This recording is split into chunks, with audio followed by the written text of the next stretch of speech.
de Moraes determinou que a Polícia Federal explique em 5 dias uma contradição na investigação sobre o ex-assessor de Jair Bolsonaro, Felipe Martins. Segundo a Polícia Federal, Martins teria viajado aos Estados Unidos no dia 30 de dezembro de 2022 a bordo da aeronave presidencial. Mas o Serviço de Alfândega e Proteção de Fronteiras dos Estados Unidos negou essa informação e afirmou não haver registro de entrada dele no país. A suspeita faz parte da ação penal que investiga a suposta trama do golpe, que envolve outros aliados do ex-presidente. A defesa de Martins diz que ele nunca deixou o Brasil e que a Polícia Federal errou ao incluir dados falsos na investigação. O julgamento do caso foi marcado pela primeira turma do STF para os dias 9, 10, 16 e 17 de dezembro. Marcília, começo mesmo com você, quero te ouvir esse pedido do ministro Alexandre de Moraes nessa fase final já. O Ministério Público apresentou alegações finais, todos os advogados, já está marcado inclusive a data do julgamento, agora ele volta para uma questão ali para averiguar provas, uma prova que, aliás, é crucial no caso do Felipe Martins, pedindo que a Polícia Federal explique esse acesso a um site do governo americano que tinha mostrado a entrada de Felipe Martins nos Estados Unidos. Pois é, Paula, se o ministro Moraes tinha alguma dúvida, me parece que ele deveria ter tirado essa dúvida antes de prender o Felipe Martins. O Felipe Martins está preso, salvo engano, desde 2022, né? Em razão de uma viagem que ele não fez. E agora a gente tem um documento oficial da alfândega dos Estados Unidos dizendo que ele não entrou no país. O que precisa ser consultado à Polícia Federal? Ele simplesmente tem de revogar essa prisão imediatamente. É uma prisão ilegal. A pessoa está presa porque foi num país e o país disse que ele não foi no país. Quer dizer, o que a Polícia Federal teria a explicar nesse caso? E, curiosamente, quando ele prendeu o Felipe Martins, ele não consultou ninguém. Ele simplesmente se baseou numa notícia que estava errada de um veículo de comunicação e prendeu. Simplesmente bastou isso. Agora, quando o fato se torna espinhoso, aí ele precisa sair consultando todo mundo. Ele vai consultar todo mundo antes de prender e não depois de tanto tempo que prendeu e passa a ter ele agora a suspeita de que pode ter se equivocado ou algo do gênero. Então, outra, esse dado, né, essa publicação feita pela alfândega é um documento oficial. A gente está diante de um fato, portanto, público e notório. Um juiz, quando tem um documento público e notório, ele não precisa consultar ninguém. Ele simplesmente, esse fato é dele, está introjetado nele e ele deve tomar uma providência a partir do momento que tem ciência desse fato. Então, o que o Moraes devia fazer é revogar a prisão do Martins. Me parece, no entanto, que o que ele quer fazer é dar uma satisfação à opinião pública de que ele não está inerte diante do burburinho ou, enfim, do clamor público que se tornou a notícia de que o Felipe Martins, a notícia oficial dada pelos Estados Unidos de que o Felipe Martins não entrou lá. Me parece, portanto, muito mais uma demonstração de preocupação com a opinião pública do que com o Felipe Martins ou do que com essa prisão ilegal. Transferir a responsabilidade para a Polícia Federal, dizendo que foram eles que enviaram o documento falso. Ele vai prender a polícia. É isso. E se descobrir que o documento era falso, a polícia não conseguir justificar isso, o que acontece, doutor? Pois é. Aí, como é que é? Mais devagar, Carlos. Se não conseguir justificar aquilo que a Polícia Federal alegou no começo, ou que aquela matéria mentirosa, vamos usar o termo técnico, mentirosa do Metrópolis, dizia, né, que Martins teria viajado aos Estados Unidos. Se a Polícia Federal em 5 dias não conseguir comprovar tudo isso, o que acontece, doutor Marcelo? Pois é, o que acontece em primeiro lugar é o que já devia ter acontecido. Ele devia revogar essa prisão de imediato, não é? Porque a prisão está baseada num documento falso. Ou, aliás, nem num documento, numa notícia que é falsa. Bom, muito bem, a partir daí essas autoridades todas deveriam ser investigadas. Por que a Polícia Federal não fez o seu trabalho adequadamente no momento certo? Por que um juiz se baseou em um documento que nem era documento, era uma notícia de jornal e não foi atrás de outros subsídios?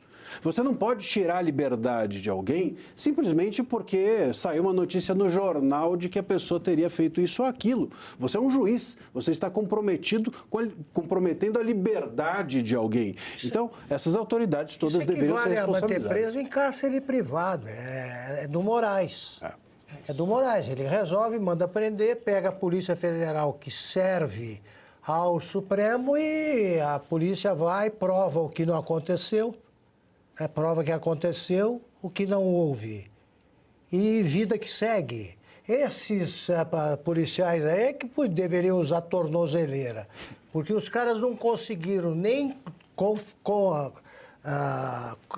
confirmar a presença dele em Ponta Grossa, do Felipe, onde ele foi visto em bares, restaurantes, mostrou nota fiscal, provando a presença dele lá, mostrou o bilhete do voo que o levou para lá. Quer dizer, o Moraes está agora querendo transferir essa culpa para a Polícia Federal. São cúmplices. Todos deveriam ser punidos. E mais, não é a primeira vez. Vamos lembrar de quando houve também a notícia de que o Felipe Martins estava sob tortura em um presídio, porque ele foi posto numa solitária, etc. Quando essa notícia começou a ganhar vulto, o que fez o ministro Moraes? Mandou também que o presídio se explicasse, ao invés de assumir a conduta, enfim, porque é ele que está colocando o Felipe Martins nesse presídio, é ele que está prendendo o Felipe Martins. A responsabilidade é dele. É pura perversidade. Quando eles mandaram o Felipe Martins para lá, foi solto com restrições, ele chega à delegacia, aí o delegado diz que ele vai continuar preso porque não tinha tornozeleira eletrônica, não tinha providenciado. Então isso aí são requintes de perversidade. Tá? É por isso que devia estar preso quem fez. Policiais federais e o próprio juiz. Expulsos da corporação imediatamente. Né? E além, só para terminar uma coisa, além da questão criminal, tem uma questão civil também. Ou seja, Felipe Martins deveria pedir uma indenização ao Estado brasileiro gigantesca por tudo aquilo que ele passou e também contra o Guilherme Amado e contra o Metrópolis, que até hoje não se retrataram dessa informação falsa publicada. Então, tudo aquilo que ele está passando, tudo isso começou por uma notícia falsa, né? Cauti, e você sabe que a responsabilidade no Brasil, em tese, quando há um erro desse, é do Estado, né? Não é do juiz. Só que o Estado pode, em uma ação de regresso, responsabilizar o agente público que cometeu erro grosseiro. Se isso não é um erro grosseiro, eu fico aqui muito temeroso do que seria. Deixa eu ouvir a Ana, que conhece esse caso melhor que todos nós, está bastante envolvida. Ana, eu estava lendo, inclusive, uma outra reportagem mais cedo. O Moraes quer que a Polícia Federal explique, porque você já explicou aqui várias vezes esse caminho. A Polícia Federal usou o site do governo americano, que é um site usado para mera consulta de histórico de viagens. E lá, inclusive, tem a informação do Travel History, dizendo que se precisar para informações oficiais, é preciso consultar diretamente o controle de fronteiras. É isso que diz o site, né, Ana? O I-94. Exatamente. Isso não foi feito. Esse caminho não foi feito. Não foi feito. A reportagem do Guilherme Amado, ela foi baseada no Travel History, ou seja, o histórico de viagem, que é um documento que você entra ali online, você muda, não tem valor legal absolutamente nenhum, porque o Travel History, ele não confirma que aquela pessoa entrou no país. Isso só é confirmado através do I-94, porque o I-94, ele só é gerado no porto de entrada, quando a pessoa passa pela alfândega, seja pela alfândega normal, cidadãos comuns, ou diplomatas que recebem ali os passaportes, eles vão para uma salinha e a pessoa encarregada passa os passaportes dos diplomatas também ali. O I-94 só acontece quando as pessoas pisam em solo americano. E a reportagem do Guilherme Amado foi baseada num Travel History, que não tem valor legal absolutamente nenhum.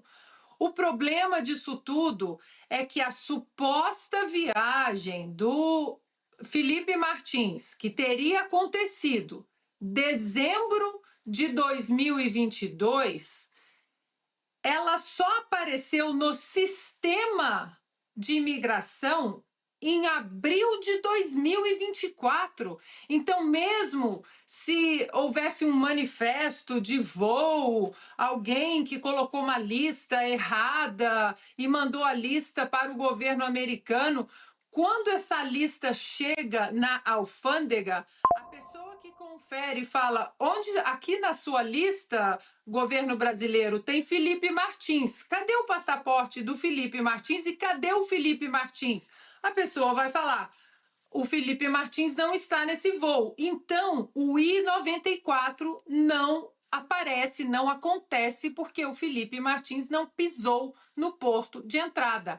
Esse I-94 só aparece no sistema em abril de 2024. Lembrando que o Felipe foi preso dia 8 de fevereiro de 2024, baseado, prisão mantida num travel history que estava na matéria do Guilherme Amado.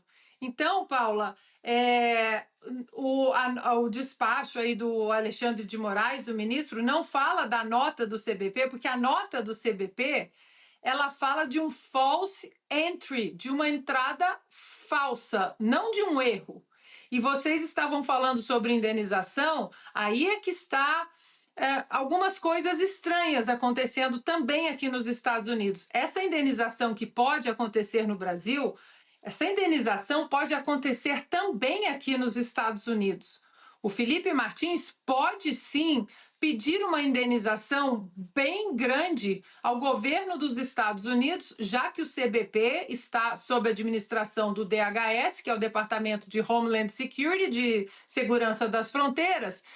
E aí é que está o problema. O nome do agente que inseriu o nome do Felipe Martins em abril de 2024, esse nome, por enquanto, está sendo protegido. Mas a verdade vai acontecer, Paula, porque se isso aconteceu com o Felipe Martins, isso pode acontecer com terroristas, enfim, com qualquer pessoa.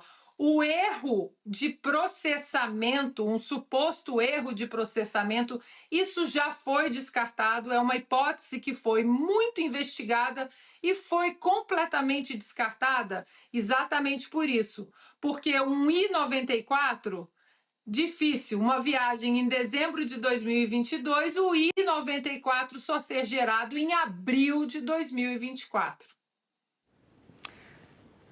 Augusto quer falar? Queria saber do Marcílio o seguinte: ele tem todos os elementos, a meu ver, mas eu não sou advogado, para entrar com essa ação de indenização imediatamente, né? Sim.